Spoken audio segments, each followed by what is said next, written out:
Today is November 21st, 2024, and I was down about 0.5% today, but in the after hours, I'm basically up 0.4, so almost break even.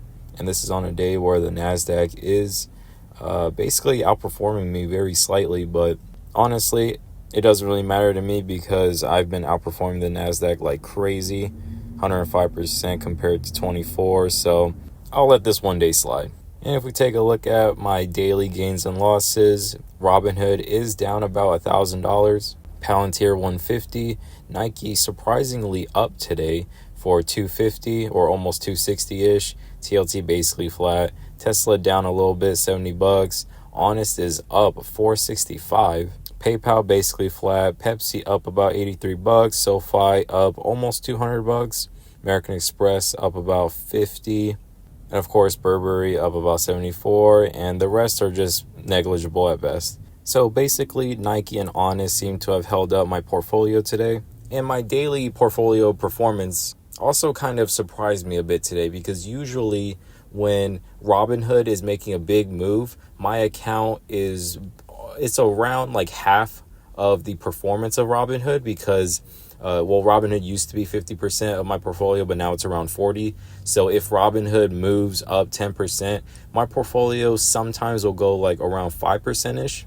And sometimes when the entire market is doing so good and Tesla and Palantir and everything is just pumping like crazy, then of course when Robinhood is up like 9%, sometimes my account will also be up 9%. But today was kind of surprising to me because Robinhood was down 2%, I believe. Well, I think it was down 2%, but it's up a bit more in the after hours.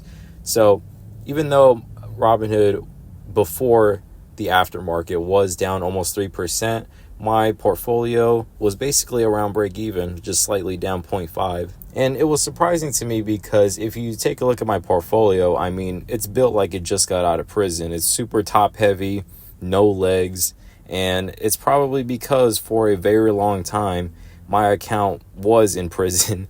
I mean, just look at that. Starting from around 2019 all the way until like 2023, I was actually down. So I basically went nowhere, and I actually lost money for, 4 years, give or take.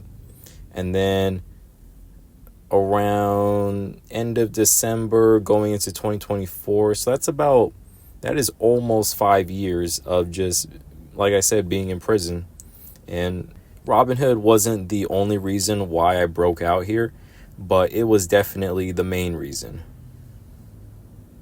So like I said, my portfolio is super reliant on Robinhood, but I love seeing these days where Robinhood is kind of slacking and it's underperforming the market a bit just for a day, but the rest of my portfolio is able to hold up that burden, right? It's able to pick up the slack.